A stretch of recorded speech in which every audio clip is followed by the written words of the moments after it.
Hello and welcome to this video. In this lesson, we're going to be talking about some technicalities that usually get actors a little out of shape. Lighting. Lighting is really important for your self-tape for one reason and one reason only, because you need to be seen. Casting directors, producers, and directors want to see what you bring to the character, and honestly, they want to see what you look like. And you have two options for lighting: natural lighting and artificial lighting. Natural lighting is from the sun, and if this is the only lighting that you have, that is absolutely perfect. You do not need fancy lights to produce an incredible self-tape. Position yourself close to a window. The bigger the window is, the better for lighting, and if the lighting conditions are harsh, unlike today, you can always diffuse the light with a white sheet. We use a white sheet for aesthetic looking lights. Using a white sheet over the window softens the light down and doesn't leave you with hard, streaky, contrasting lighting for your self-tapes. It's always better for the director and the casting director to see what you look like in the most pleasing light. Let's talk about the positioning of your camera and your light source. You don't want your light source to be completely profile, which means that you light up only half of your face. This isn't really good aesthetic lighting, and the casting director cannot see what you look like in its entirety. Use the light at a 45-degree angle to your face.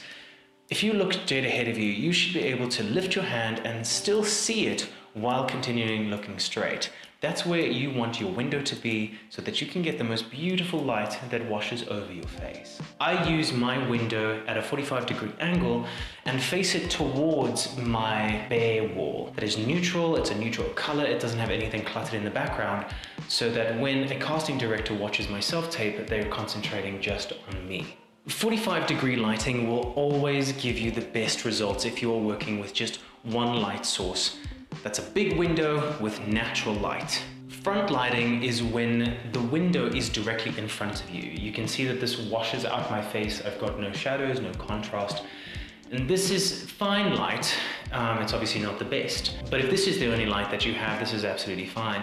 Just make sure that your background is not cluttered. Backlighting, however, is the worst possible lighting that you can choose. Backlighting is when the light source is directly behind me, causing this big shadow over the front of my face, and meaning that the camera is shooting into my silhouette. Try and avoid backlighting at all costs. Backlighting is only useful when you have a key light or an artificial light source directed at you so that we can battle that light contrast within your camera.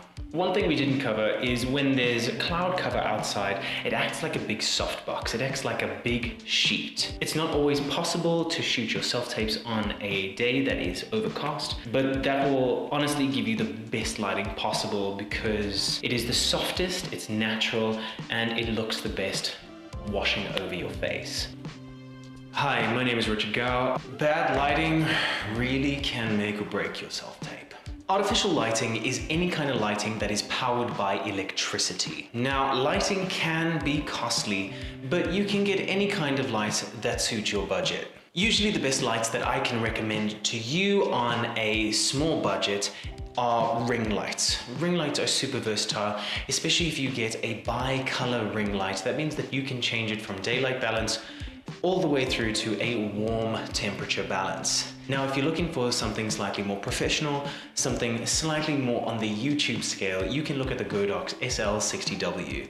With the softbox, it creates beautiful, soft, continuous light for all your self-tapes, no matter what time of day you need to film. If you only have one light, if you only have one ring light, it is absolutely fine. You can still create the most incredible self-tape with just one light. Making sure that it's at a 45-degree angle and you are performing right to the camera, making sure your entire face is lit up.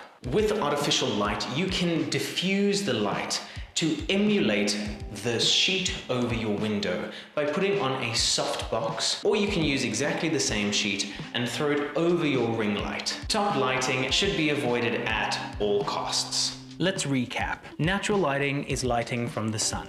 Get close to a window, the bigger the better. Use a cheap white sheet on the window to diffuse the light for harsher lighting conditions. Position yourself at a 45-degree angle and not completely side on or directly in front of you to avoid unwanted shadows. Artificial light is best when emulating natural light. Adjust the light 45 degrees in relation to you. Top lighting should never be your main source of light.